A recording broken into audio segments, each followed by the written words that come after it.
So this is a brief introduction to function notation and the relationship between function notation and sequence notation. So a reminder about function notation. Function notation looks something like this. F of x equals y.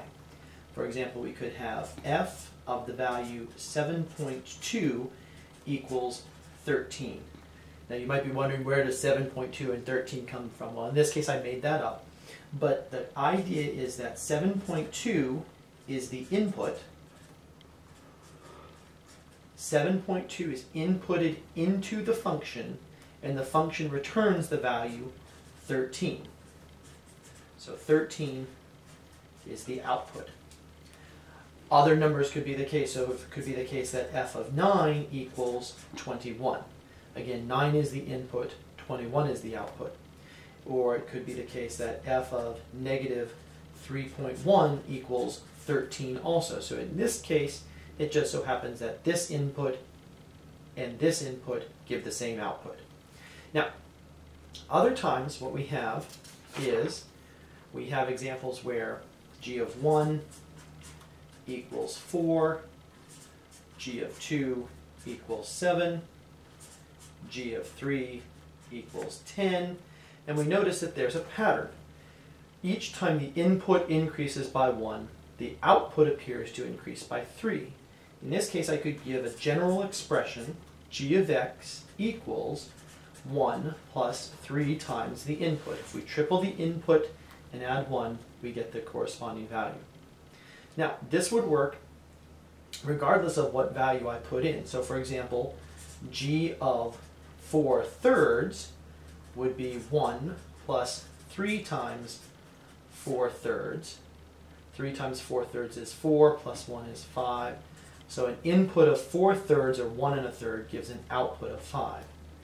Now, if I happen to only be thinking about a function that only takes natural number or whole number inputs, in other words, the counting numbers 0, 1, 2, 3, and I assume that my function doesn't allow for things like fractional inputs, then I can actually write my function using sequence notation. Sequence notation is nothing more than the function notation where instead of using the parentheses, we just use a subscript. And the subscript is useful because we only have quote-unquote nice subscripts. In other words, whole numbers. S sub 1 would be the value 4. S sub 2 would be the value 7. S sub 3 equals the value 10. The issue here that students find confusing is the subscript, also known as the index, is a number, and students look at the number and they think, oh, S sub 3 must be 3, because they see the number 3, when in reality, S sub 3, that's the actual variable. It's simply indicated to be the third value in the sequence of numbers. That value, S sub 3, actually equals 10. One way that's useful to think about this, so for example, for the scenario we were just looking at, let me switch some colors here, S sub 10 equals 31. In other words, if I looked out to the 10th number in my sequence, it would be 31. Likewise, S sub 11 equals 34. One way that's useful to think about this is to think about what I have is a book, and the pages on the book are numbered.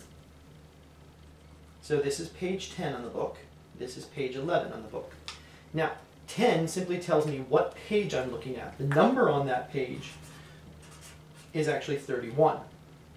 Likewise, for the 11th page, the 11th number in the sequence, the number on that page is a big 34.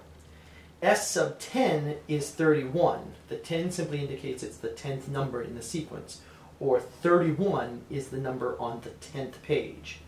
S sub 11 is 34. On the 11th page of my book is the number 34.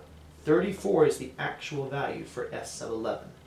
So, a common mistake that students have with sequence notation is S sub 10 plus S sub 11. So, a couple mistakes that happen are they just add the numbers and they get 21. Unfortunately, that is not correct. Or, students assume, let me scoot this up a little bit so we can see a little better. students assume that S sub 10 plus S sub 11 equals S sub 21. They just add the index again. That is not correct.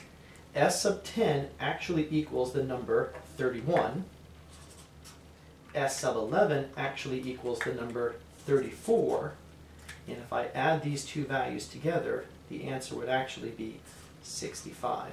And that is the correct answer. Okay.